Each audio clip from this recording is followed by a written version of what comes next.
28/11/2023 महावाक्य है मुरली का। मीठे बच्चे, ज्ञान है मक्खन, भक्ति है छाछ। बाप तुम्हें ज्ञान रूपी मक्खन देकर विश्व का मालिक बना देते हैं। इसीलिए श्री कृष्ण के मुख में मक्खन दिखाते हैं। प्रश्न है, निश्चय बुद्धि की परख क्या है? निश्चय के आधार पर क्या प्राप्ति होती है? उत्तर, एक है, निश्चय बुद्धि बच्चे क्षमा पर फिदा होने वाले सच्चे परवाने होंगे। फेरी लगाने वाले नहीं, सच्चे परवाने। जो क्षमा पर फिदा हो जाते हैं वही राजाई में आते हैं। फेरी लगाने वाले प्रजा में चले जाते हैं। दूसरा नंबर का है उत्तर में, धरत परिये धर्म ना छोड़िए। यह प्रतिज्ञा निश्चय बुद्धि बच्चों की है। वो सच्चे प्रीत बुद्धि बन देह से देह के सब धर्मों को भूल बाप की याद में रहते हैं। वही बच्चे क्या हो जाते हैं? राजाई में आते हैं। गीत चला है, छोड़ बीधे आकाश सिंहासन, आबी धरती पे आ जा रे। ओम शांति। भगवान वाच, भगवान कहा जाता है निराकार परमपिता को। भगवान वाच किसने कहा? उस निराकार परमपिता परमात्मा ने। निराकार बाप निराकार आत्माओं को बैठ समझाते हैं। निराकार आत्मा इस शरीर रूपी कर्म इंद्रिय से सुनती है। आत्मा को ना मेल ना ही फीमेल कहा जाता है। आत्मा तो आत्मा है, ना ही मेल है ना ही फीमेल है। वो तो चमचमता तारा ज्योति है। उनको आत्मा ही कहा जाता। आत्मा स्वयं इन ऑर्गन्स द्वारा कहती है कि मैं एक शरीर छोड़ दूसरा लेती हूँ। जो भी मनुष्य मात्र है वह सब तुम ब्रदर्स है। आत्मा भाई है। जब निराकार परमपिता परमात्मा की संतान है तो आपस में सब भाई भाई है। जब प्रजापिता ब्रह्मा की संतान है ना, तभी तुम भाई बहन कह सकते हो। यह हमेशा सबको समझाते रहो कि हम सब आत्मा परमात्मा के बच्चे तो आत्मा भाई हो गए। क्योंकि भगवान सबका रक्षक है ना, तो ये सारी बातें सबको समझाते रहो। भक्तों को भक्ति का फल देने वाला भी परमात्मा ही है। बाप समझाते हैं, सर्व का सद्गति दाता एक मैं हूँ। सर्व का शिक्षक बन श्रीमत मैं देता हूँ। और फिर सर्व का सद्गुरु भी मैं ही हूँ। बाबा ने कौन से रिश्ते याद दिलाया अभी? सर्व का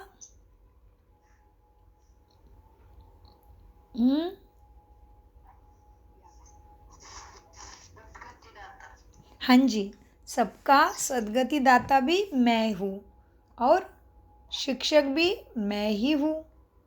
तो बाबा कहते हैं सबका सद्गति दाता भी मैं हूँ, सबका शिक्षक भी मैं ही हूँ और फिर सद्गुरु भी सबके लिए मैं अकेला ही हूँ। तो ये बातें बड़ी गहरी है समझने के लिए। तो इसीलिए बाबा ने कहा सबको समझाना पड़े। उनको कोई बाप टीचर, परमात्मा का कोई बाप टीचर गुरु नहीं। वही बाप प्राचीन भारत का राजयोग सिखलाने वाला है। श्री कृष्ण राजयोग नहीं सिखाता। श्री कृष्ण को बाप भी नहीं कह सकते। उनको दैवी गुणधारी स्वर्ग का प्रिंस राजकुमार कहा जाता है।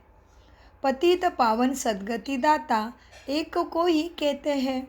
अभी सब दुखी पाप आत्मा भ्रष्टाचारी है। भ्रष्टाचार हो गया, धर्म के स्वधर्म के अनुसार उनका आचरण नहीं हो रहा है। विकारों के अनुसार आचरण होना माना भ्रष्टाचारी। बाबा कहते भारत ही सतयुग में देवी श्रेष्ठाचारी था। वह फिर भ्रष्टाचारी आसुरी राज्य होता है। सब कहते हैं पतित पावन आओ, आकर राम राज्य स्थापन करो। तो अब रावण राज्य है, रावण को जलाते भी है, लेकिन रावण को कोई भी विद्वान आचार्य पंडित नहीं जानते। सतयुग से त्रेता तक राम राज्य, द्वापर से कलयुग तक रावण राज्य। देखो ध्यान से सुनो, सतयुग से त्रेता तक राम राज्य, द्वापर से कलयुग तक रावण राज्य। ब्रह्मा का दिन सो ब्रह्मा कुमारी कुमारी कुमार और कुमारों का भी दिन है। ब्रह्मा की रात सो बीके की भी रात है। अभी रात पूरी हो, तुम्हारे सुख के दिन आना है। तो राम राज्य और रावण राज्य कब से शुरू हुआ? कौन से समय को रावण राज्य और कौन से समय को बाबा ने राम राज्य कहा? राम राज्य सतयुग त्रेता से होता है और कलयुग होता है रावण राज्य से, जी, माने द्वापर द्वापर, जी द्वापर से कलयुग हुआ। जी बहुत अच्छा। बाबा कहते हैं बच्चे देखो, अभी रात पूरी होनी है, दिन आना है, गाया हुआ है विनाश काले विपरीत बुद्धि। तीन सेनाएं भी है ना, परम पिता को तीन सेनाएं माना, एक पांडव सेना, एक कौरव सेना और एक है यादव सेना। तो ये सभी हम जो है पांडव हैं, कौरव जो माँ बाप को नहीं मानेंगे और यादव माना फॉरेनर्स। तो बाबा कहते तीन सेनाएं भी हैं। परमपिता को कहा जाता है बिलेवर्ड मोस्ट गॉड फादर। बिलेवर्ड माना अति प्रिय, सबसे प्यारा, और सबको उससे प्यार, और वो भी सबको प्यारा लगता है। Beloved most God father, ocean of knowledge. बाबा ने कल भी बोला ओशन ऑफ नॉलेज, आज भी वही बोला। तो ज़रूर नॉलेज ही देते होंगे ना। अभी वो ओशन है, सागर है ज्ञान का, तो क्या देगा? ज्ञान ही तो देगा। सृष्टि का चैतन्य बीज रूप है परमात्मा, सुप्रीम सोल है, अर्थात ऊंचे ते ऊंचे भगवान ही है। इसलिए उनको ऑलमाइटी या सुप्रीम सोल कहते हैं। ऐसे नहीं कि सुप्रीम सोल माना सर्वव्यापी है, नहीं।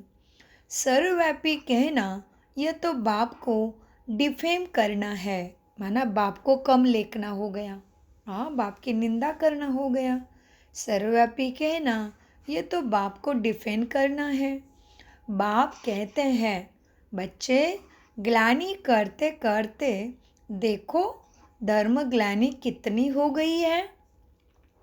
बाबा कहते बच्चे मेरी ग्लानि करते करते तुम्हारे स्वधर्म की कितनी धर्म ग्लानि हो गई।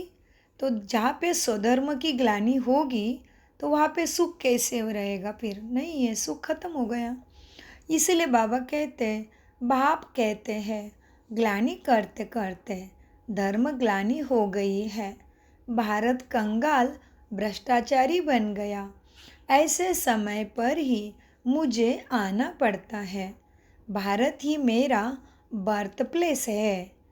लक्ष्मी आंटी, भारत क्या है बाबा का? जी, बर्थ प्लेस है, वहाँ ही आते हैं बाबा। सोमनाथ का मंदिर, शिव का मंदिर भी यहाँ है। मैं अपने बर्थ प्लेस को ही स्वर्ग बनाता हूँ।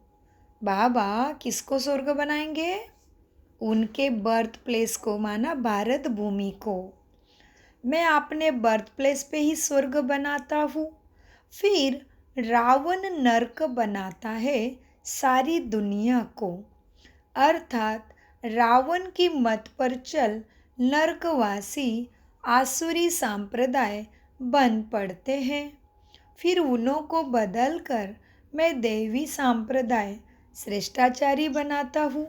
यह विषय सागर है ना। देखो कल भी आया ना, ये दुनिया के लिए पाप का पूरा विषय सागर है ये दुनिया। तो वह तो सतयुग में आने वाला है क्षीर सागर। गाय और भेड़ बकरी भी एक साथ पानी पीते, झगड़ा नहीं करेंगे। गाय को देखते ही, बकरी को देखते ही लायन या टाइगर उसके ऊपर अटैक नहीं करेगा, बहुत ही एक दूसरे को साथी बन के रहेंगे ऐसा। तो उसको कहते क्षीर सागर। तो बाबा कहते हैं यह विषय सागर है, वह क्षीर सागर आ रहा है, वहाँ तो घी की नदियाँ बहती है। माना तत्व ही शुद्ध, खाना पीना सब कुछ शुद्ध, ऐसे को कहते हैं घी की नदियाँ बहती है। सतयुग त्रेता में भारत सदा ही सुखी सॉल्वेंट था, हीरे जवाहरातों के महल थे। अभी तो भारत 100% इंसॉल्वेंट बन गया है। मैं ही आकर 100% सॉल्वेंट भ्रष्टाचारी से श्रेष्ठाचारी मैं बनाता हूँ। अभी तो ऐसे भ्रष्टाचारी बन गए हैं जो अपने दैवी धर्म को बिल्कुल ही भूल गए। बाप बैठ सबको समझाते हैं कि बच्चे भक्ति मार्ग है छाछ, छाछ में क्या ताकत मिलेगी? ज्ञान मार्ग है मक्खन। भक्ति में कुछ नहीं मिलता है, बस ऐसे खुशी रहती है कि हम कुछ कर रहे हैं, हम भगवान को मना रहे हैं या भगवान हमारे साथ है, ऐसी भावना बनी रहती है भक्ति में, लेकिन मिलता कुछ भी नहीं, छाछ है। ज्ञान मार्ग है मक्खन। श्री कृष्ण के मुख में मक्खन दिलाते हैं, यानी विश्व का राज्य दिखाते हैं।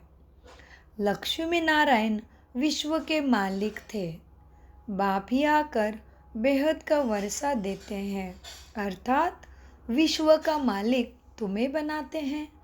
कहते हैं मैं विश्व का मालिक नहीं बनता, बच्चों को बनाता। अगर मैं मालिक बनूं तो फिर माया से हार भी मुझे खाना पड़ेगा। माया से हार तो तुम खाते हो, फिर जीत भी तुमको पानी है ना। हार तुमने खाई माया से, तो जीत भी तुमको पानी है, तो पुरुषार्थ तो करना पड़े।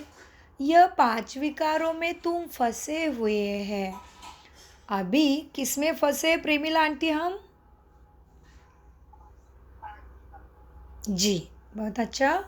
ये 5 विकारों में हम फंसे हैं। अभी मैं तुमको मंदिरों में रहने लायक बनाता हूँ। सतयुग बड़ा मंदिर है, उसको ही शिवालय कहा जाता है।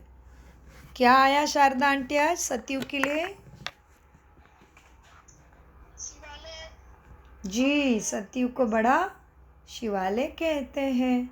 सतयुग के लिए आज शिवालय आ गया है ना, तो बहुत अच्छा बोला आज बाबा ने सतयुग के लिए। सतयुग पूरा शिवालय है। बाबा कहते हैं ऐसे नहीं कि ये दुनिया के कलयुग के मंदिर ही शिवालय है, नहीं, सतयुग ही शिवालय है पूरा। तो इसीलिए बाबा कहते सतयुग शिवालय है, शिव ही स्थापन करते हैं, उसको शिवालय कहा जाता है। कलयुग को वेश्यालय कहा जाता है। क्यों? क्योंकि सब विकारी हैं, तो ये वेश्यालय बन गई है दुनिया। अब बाप कहते हैं बच्चे देह के धर्म को छोड़ अपने को आत्मा समझ और मुझ बाप को मन बुद्धि में याद करो। तुम बच्चों की अब बाप से प्रीत है ना, तुम और कोई को याद नहीं करते हो। तुम हो विनाशकाली, काले बाप से प्रीत बुद्धि तुम ही हो। क्या हो गया विनाशकाली? हमें क्या हो गया विनाशकाली? जी, विनाशकाले भगवान से प्रीत बुद्धि हो गए हम। तो बाबा कहते बच्चे तुम हो विनाशकाली प्रीत बुद्धि, और दुनिया विनाशकाली भगवान से विपरीत बुद्धि हो गई है, भगवान को पहचान नहीं पा रहे हैं। तो बाबा कहते हैं बच्चे तुमने जाना है, तुम जानते हो ना कि श्री श्री 108 परमपिता परमात्मा को ही कहा जाता है। 108 की माला सभी फेरते हैं। ऊपर में क्या है माला में? शिव बाबा है ना, तो वो ऊपर में एक मणि है, वो ब्रह्मा, उसके ऊपर जो धागे का गोंडा बचता है वो है शिव बाबा। फिर माता पिता ब्रह्मा सरस्वती, फिर उनके बच्चे जो भारत को पावन बनाते हैं। इस तरह से 108 की माला फेरते हैं ना सभी। रुद्र की माला को गाई हुई है ना, उसको रुद्र ज्ञान यज्ञ भी कहा जाता है।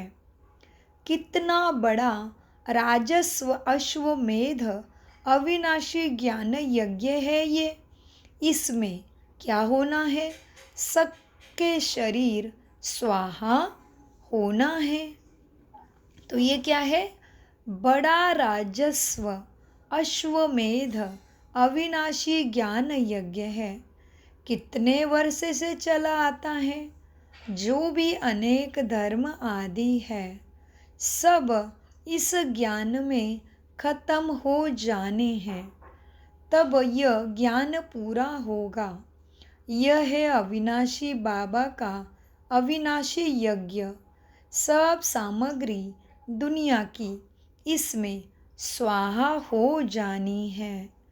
पूछते हैं बाबा विनाश कब होगा? बाबा कहते हैं अरे जो स्थापना करते हैं उनको ही फिर पालना करनी होती है। यह है शिव बाबा का रथ ब्रह्मा। शिव बाबा इसमें रथी होके बैठा है। बाकी कोई घोड़े गाड़ी आदि नहीं है। मैं तो इस ब्रह्मा के रथ में बैठा हूँ। वह तो भक्ति मार्ग की सामग्री बैठ नंदी और क्या क्या बनाते हैं। बाबा कहते हैं मैं इस प्रकृति का आधार लेता हूँ। माना प्रकृति के 5 तत्वों से बना हुआ शरीर ब्रह्मा का आधार लेता हूँ। मैं कोई घोड़ा गाड़ी जानवर में नहीं आता। बाप समझाते हैं बच्चे पहले पहले तुम अव्यभिचारी भक्ति करते हो, फिर कलयुग अंत में पूरी व्यभिचारी बन जाती है। फिर बाप आकर भारत को मक्खन ज्ञान का देते हैं। तुम विश्व के मालिक बनने के लिए भगवान के पास पढ़ते हो। बाप आकर तुम्हें ज्ञान का मक्खन खिलाते हैं। रावण राज्य में छाछ शुरू हो जाती है। यह सब क्या है बच्चे? क्या है? समझने की बातें हैं। प्रेमिला आंटी, बाबा ने ज्ञान का क्या खिलाया हमें? ज्ञान का क्या, ज्ञान को क्या दिया आज टाइटल बाबा ने? ज्ञान क्या है हमारे लिए अभी? ज्ञान मक्खन है। ज्ञान से ही ताकत आनी है। भक्ति तो छाछ है, ज्ञान मक्खन दिया बाबा ने, उससे ही हमें राजाई मिलनी है। बाबा कहते हैं बच्चे तुम्हें बाप आकर भारत को मक्खन ज्ञान का देते हैं। तुम विश्व के मालिक बनने के लिए भगवान के पास पढ़ते हो। बाप आकर तुम्हें मक्खन खिलाते हैं। रावण राज्य में तो छाछ शुरू हो जाती है द्वापर युग से। ये सब समझने की बातें हैं बुद्धि से। नए बच्चे तो इन बातों को समझ न सके। परमपिता परमात्मा को ही ज्ञान का सागर कहा जाता है। बाप कहते हैं मैं इस भक्ति मार्ग से किसी को भी नहीं मिलता हूँ। मैं जब इस धरती पे आता हूँ तभी ही आकर भक्तों को भक्ति का फल देता हूँ। मैं सबको मैं लिबरेटर बनता हूँ। सबको छुड़ाने वाला माना लिबरेटर बनता हूँ। लिबरेटर बन के मैं दुखों से छुड़ाकर सबको शांति धाम और सुख धाम ले जाता हूँ। तो निश्चय बुद्धि विजयंती, संशय बुद्धि विनश्यंती। क्या बोला शारदा आंटी? बाबा ने क्या बोला कहावत? बाबा बोले मैं आगे तुमको ले जाता हूँ सुख धाम में और फिर उसके बाद सतयुग में लाता हूँ। मतलब सुख धाम में परम धाम में ले जाते हैं बाबा हम लोग को, फिर उसके बाद सतयुग में लाते हैं। उसके बाद कहावत बोली बाबा ने, निश्चय बुद्धि विजय बुद्धि। जी लक्ष्मी आंटी बोलिए। निश्चय बुद्धि विजयंती।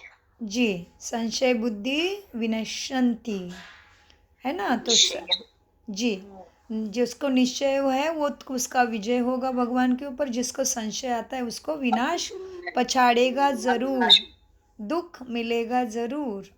बाबा कहते हैं बच्चे, बाप है क्षमा, बाप क्षमा है, क्षमा पे फिदा होते हैं ना। जैसे ज्योति जलाते हैं बड़ी तो क्या होता है, कीड़े कितने घूमने आते हैं। बाप क्षमा है, उस पर परवाने कोई तो एकदम फिदा हो जाते हैं। देखो बाप जागती ज्योत माना क्षमा है, तो सबसे पहले कौन फिदा हो गया बाबा के ऊपर बताओ। ब्रह्मा बाबा। जी जी बहुत अच्छा। ब्रह्मा बाबा। जी तो बाप क्षमा है, उस पर परवाने कोई तो एकदम फिदा हो जाते हैं। कोई फेरी पहनकर फिर चले जाते, समझते नहीं, समझते कुछ भी नहीं, बस आए फेरी लगा दी चले गए। फिदा होने वाले बच्चे जानते हैं बरोबर बेहद के बाप से हमको बेहद का वर्षा मिलता है। जो सिर्फ फेरी पहनकर चले जाते हैं वह तो फिर प्रजा में भी नंबरवार आ जाएंगे। जो बाप पे फिदा होते हैं वह वहाँ पे राजा रानी बनने का वर्षा लेते हैं। नंबरवार पुरुषार्थानुसार वर्षा मिलना है, पुरुषार्थ से ही प्रारब्ध मिलती है ना। ज्ञान का सागर सबके लिए एक ही बाप है, फिर ये ज्ञान तुम्हारे बुद्धि से प्रायलोप हो जाता है, तुम सद्गति को पा लेते हो। जिस तरह से अभी हमने छोटेपन से नर्सरी से पीएचडी तक कितना सारा पढ़ा होगा, वो तो जॉब लगने के बाद तो वो नहीं लगता है ना। जॉब शुरू हो जाता है, फिर अलग से जो काम है उसमें बुद्धि डाल के फिर उसके आधार से तनख्वाह मिलती है। वैसे ही ये ज्ञान अभी जब तक संस्कार हमारे देवी नहीं बनते, मन बुद्धि संस्कार देवी बनने के बाद इस ज्ञान की कोई ज़रूरत नहीं, तो यह ज्ञान प्रायलोप हो जाता है, तुम सद्गति को पा लेते हो। सद्गुरु सतयुग त्रेता में कोई गुरु गोसाई आदि नहीं होते हैं, क्योंकि तुम्हें ज़रूरत ही नहीं किसी की वहाँ। अभी तो सब उस बाप को याद करते हैं, सब करते, गुरु गोसाई भी उसी बाप को याद करते हैं, क्योंकि वह है ओशन ऑफ नॉलेज। तो ज्ञान के सागर को ही सब याद करेंगे। सबकी सद्गति तो बाप ही करते हैं ना, तो सब उसको याद करते हैं। फिर क्या होता है, फिर आहाकार बंद हो जय जयकार हो जाती है।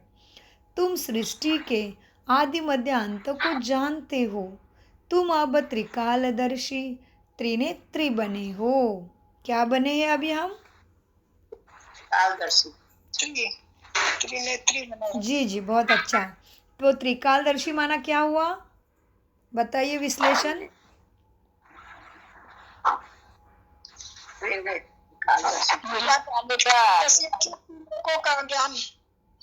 तीनों का ज्ञान चक्र फिर सा है और चारों चक्र का ज्ञान। जी जी और त्रिनेत्री माना? तीन नेत्र, जैसे बाबा तीन नेत्र है वैसे उनका भी बाबा का तीसरा नेत्र खुल गया हमारा। त्रिनेत्री माना हमारे ये दो नेत्र भी हैं, लेकिन अपनी आत्मा की ज्योति भी जग गई, और फिर हमने इस नेत्रों के द्वारा परमधाम साकार सूक्ष्म वतन ब्रह्मा मम्मा और परमात्मा को भी जान लिया है। हाँ तो बाबा कहते हैं अब तुम त्रिकालदर्शी त्रिनेत्री बने हो, तुमको रचयिता और रचना के आदि मध्य अंत की सारी नॉलेज मिल रही है। यह कोई दंत कथा नहीं है। दंत कथा माना जिसके मुंह में दांत होते हैं मनुष्य, ये मनुष्य कुछ भी बताता है वो बात यहाँ नहीं है, ये परमात्मा बता रहा है, ये किसी मनुष्य ने बोली हुई कथा नहीं है। तो बाबा कहते यह कोई दंत कथा नहीं है, गीता का भगवान की गाई हुई, परंतु श्री कृष्ण का नाम डालने से उसका महत्व, उसका प्रभाव कम होने के कारण खंडन कर दिया है। तुम बच्चों को अब सबका, एक्चुअली माइक को ये कर दो।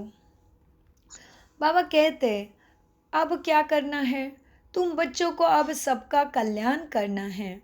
तुम हो शिव शक्ति सेना। वंदे मातरम गाया हुआ है। वंदना पवित्रता की जाती है। कन्या तो पवित्र है ना, तो उनको सब उनकी वंदना करते हैं। ससुर घर गई और विकारी बनी तो सबको माता उसको टेकना पड़ता है। कन्या को तो सब नमस्कार करते हैं, लेकिन बहू को तो सबके सामने माथा टेकना पड़ता है क्योंकि वो अपवित्र हो गई। तो बाबा कहते देखो बच्चे क्या हुआ, वंदे मातरम गाया, लेकिन वंदन किसका होता है, पवित्रता का। कन्या पवित्र है तो वो सब उनकी वंदना करते हैं। ससुर घर गई, विकारी बनी तो सबको माता उसको टेकना पड़ता है। सारा मदार है पवित्रता पर। भारत पवित्र गृहस्थाश्रम था, देवी देवता थे तभी कैसा था भारत, पवित्र गृहस्थाश्रम था। पवित्र गृहस्थ धर्म भारत ही था। अभी अपवित्र गृहस्थ धर्म बन गया, दुखी ही दुखी हो गए हैं। सतयुग में ऐसे नहीं होता। बाप बच्चों के लिए हथेली पर बहिष्त माना तुम्हारे लिए देवी देवता की दुनिया लेके आते हैं। गृहस्थ व्यवहार में रहते बाप से जीवन मुक्ति का वर्षा तुम ले सकते हो। घर बार छोड़ने की कोई बात नहीं। मन बुद्धि से विकार छोड़ने की बात है, बुराई छोड़ने की बात है, कमजोरी छोड़ने की बात है। घर बार कर्तव्य छोड़ने की कोई बात नहीं। देखो, सन्यासियों को निवृत्ति मार्ग अलग है। सन्यासियों का निवृत्ति हुआ, उन्होंने घर बार छोड़ दिया, घर से निवृत्त हो गए और चले गए भगवान की खोज में। हमें घर छोड़ने की ज़रूरत नहीं। सन्यासियों का तो निवृत्ति मार्ग अलग है। अब बाप से प्रतिज्ञा तुम करते हैं, बाबा हम पवित्र बन पवित्र दुनिया के मालिक ज़रूर बनेंगे।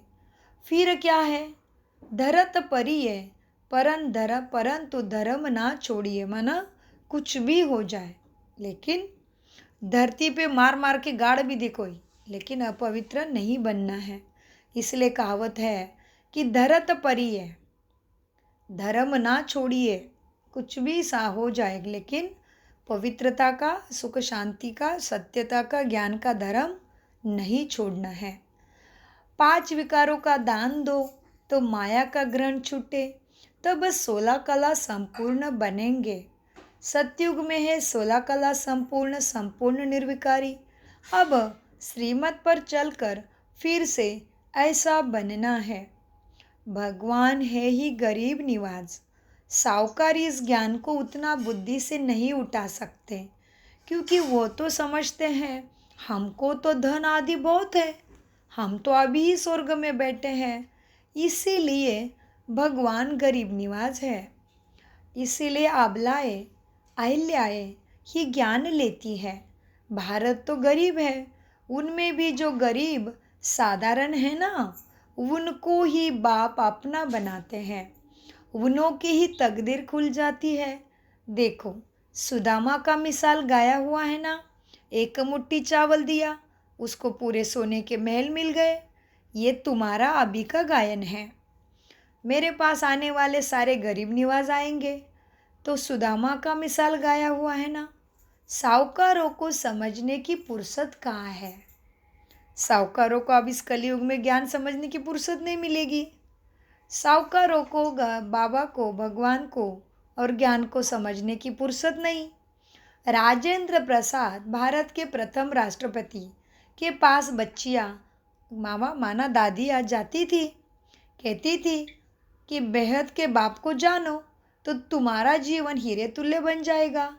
राजेंद्र प्रसाद माना बाबा ने पहले भारत स्वतंत्र होने के बाद पहला जो राष्ट्रपति बना है, उसके पास ब्रह्मा कुमारी माना दादिया गई है और उसको क्या कह रही कि तुम ज्ञान को समझोगे, तुम्हें ऑलरेडी इतना बड़ा पद मिला है राज्य कारोबार में, तो आप तुम स्वयं को जानोगे। तो क्या बोला है, बाप को जानो तुम हीरे तुल्य बन जाएंगे। हाँ, तो बाबा ने कितना सुंदर दिया। देखो, दादियों की सेवा का गायन है ये। तो बाबा ने कहा, राजेंद्र प्रसाद भारत के प्रथम राष्ट्रपति के पास बच्चियाँ जाती थी। कहती थी उसको, बेहद के बाप को जानो तो तुम हीरे तुल्य बन जाएंगे। 7 रोज़ का कोर्स करो। कहता था वो, हाँ बात तो बहुत अच्छी है, लेकिन रिटायर होने के बाद कोर्स उठाऊंगा। रिटायर हुआ तो बोले बीमार हूँ। बड़े बड़े आदमियों को फुर्सत ही नहीं मिलती है। बाबा ने कितना अच्छा उदाहरण दिया, देखो उसके पास पद था तो बोला पद है तो जिम्मेदारी से टाइम नहीं मिल रहा है, बाद में करूँगा रिटायर होने के बाद। रिटायर होने के बाद बीमारी ने पछाड़ लिया तो कैसे सुनेगा। हाथ काम नहीं कर रहा है, शरीर काम नहीं कर रहा है, कान काम नहीं कर रहे हैं, आंखों से दिखाई नहीं दे रहा, क्या करोगे भगवान की बताओ, क्या पुरुषार्थ करोगे। तो इसीलिए बाबा ने कितना सुंदर उदाहरण दिया। आज रिटायर होने के बाद कोर्स उठाऊंगा बोला, रिटायर हुआ तो बोले बीमार हूँ। बड़े बड़े आदमियों को फुर्सत नहीं है। पहले जब 7 रोज़ का कोर्स पूरा करे तभी तो नारायणी नशा चढ़ेगी। ऐसे थोड़ी ही रंग चढ़ता है। 7 रोज़ के बाद पता चलता है कि यह लायक है क्या नहीं। सतयुग में स्वर्ग में जाने के लायक है कि नहीं पता चल जाता है। लायक होगा तो फिर पढ़ने के लिए पुरुषार्थ में लग जाएगा। जब तक भट्टी में पक्का रंग नहीं लगा है तब तक बाहर जाने से उसका रंग उड़ जाता है। इसलिए पहले पक्का रंग चढ़ना है, ज्ञान का और परमात्मा के प्यार का। अच्छा, मीठे मीठे सिके लदे बच्चों प्रति माता पिता बाप दादा का याद प्यारा और गुड मॉर्निंग। रूहानी बाप की रूहानी बच्चों को नमस्ते। हम रूहानी बच्चों की बाप दादा को याद और नमस्ते। विशेष सब कुछ समझते धारण करते। हाँ, बाबा कहते धारणा के लिए मुख्य सार नंबर 1, शिव शक्ति बन विश्व कल्याण करना है। पवित्रता के आधार पर कौड़ी तुल्य मनुष्य से हीरे तुल्य बनना है। 2, श्रीमत पर विकारों का दान दे संपूर्ण निर्विकारी 16 कला संपूर्ण बनना है। क्षमा पर फिदा होने वाला परवाना भी बनना है। वरदान, परिस्थितियों को साइड सीन समझ पार करने वाले स्मृति स्वरूप समर्थ आत्मा भव। अभी समर्थ कौन बनेगा देखो, विश्लेषण वरदान का विश्लेषण है। स्मृति स्वरूप आत्मा समर्थ होने के कारण परिस्थितियों को खेल समझती है। भला कितनी भी बड़ी परिस्थिति हो, लेकिन समर्थ आत्मा के लिए मंजिल पर पहुंचने के लिए ये सब रास्ते के साइड सीन हैं। लोग तो खर्चा करके बाद घूमने जाते हैं, साइड सीन देखने जाते हैं। तो स्मृति स्वरूप समर्थ आत्मा के लिए जो भी परिस्थिति आ रही है तुम्हारे लिए साइड सीन ही है ना। तुम्हें कहीं घूमने जाने की ज़रूरत नहीं, तुम्हारा जीवन ही आजू बाजू में जो भी परिस्थिति आ रही है वो देखने का नज़ारा ही है। अभी हुआ बाबा के घर में नज़ारा ऐसे। तो बाबा कहते हैं लोग तो खर्चा करके भी साइड सीन देखने जाते हैं। तो स्मृति स्वरूप समर्थ आत्मा के लिए परिस्थिति कहो, पेपर कहो, विघ्न कहो, सब साइड सीन ही है। और स्मृति में है कि यह मंजिल के साइड सीन अनगिनत बार हमने पार किए हैं। तो ये कौन सी बड़ी बात है, नथिंग न्यू, कोई नई बात ही नहीं है। हमने तो ये ऑलरेडी पार किया हुआ है। जो भी आने दो, सर्दी खांसी बुखार मेड़ आएगी मेड़ जाएगी, मेहनत पड़ेगी, कमर दुखेगी, पैर दुखेगा, सिर दुखेगा, कोई कुछ बोलेगा ऐसे क्यों करते हो, वैसे क्यों करते हो, ऐसे नहीं करना चाहिए, वैसे नहीं करना चाहिए, ये अच्छा वो, ये सब होगा। तो बाबा कहते तुमने तो इसमें से पास कर लिया है, पहले बार बार पास किया, ये कौन सी बड़ी बात है तुम्हारे लिए। बाबा ने क्या बोला, विघ्न कहो सब साइड सीन है, और स्मृति में है कि ये मंजिल के साइड सीन अनगणित बार पार किए हैं। कोई नई बात ही नहीं है जो डरे और हिले, नथिंग न्यू। स्लोगन, दूसरों के करेक्शन करने के बजाय बाप से कनेक्शन जोड़ लो तो वरदानों की अनुभूति होती रहेगी। बाबा ने क्या कहा, कितना गहरा स्लोगन दिया देखो। दूसरा ऐसा करता है, दूसरा वैसा करता है, उसने ये किया, उसने ये किया, वो छोड़ो। बाबा कहते हैं बाबा से कनेक्शन जोड़ो और फिर आप बाबा से जो वरदान मिले उसके साथ अनुभूति में रह जाओ। जिसको जो करना है वो करना ही है, उसका रोल ही ऐसा है। तो क्योंकि ये रंगमंच पे नाटक चल रहा है धरती के ऊपर, साकार दुनिया में हर आत्मा एक नाटक का रोल किरदार निभा रहा है अपना अपना। तो इसलिए स्लोगन बड़ा गहरा। बाबा कहते हैं दूसरे के करेक्शन करने के बजाय बाप से कनेक्शन जोड़ लो तो वरदानों की अनुभूति सदा होती रहेगी। ओम शांति। मीठे प्यारे बाप दादा का अनगिनत पदम गुना शुक्रिया शुक्रिया शुक्रिया। मातेश्वरी जी के महावाक्य है, तो मातेश्वरी जी के अनमोल मधुर महावाक्य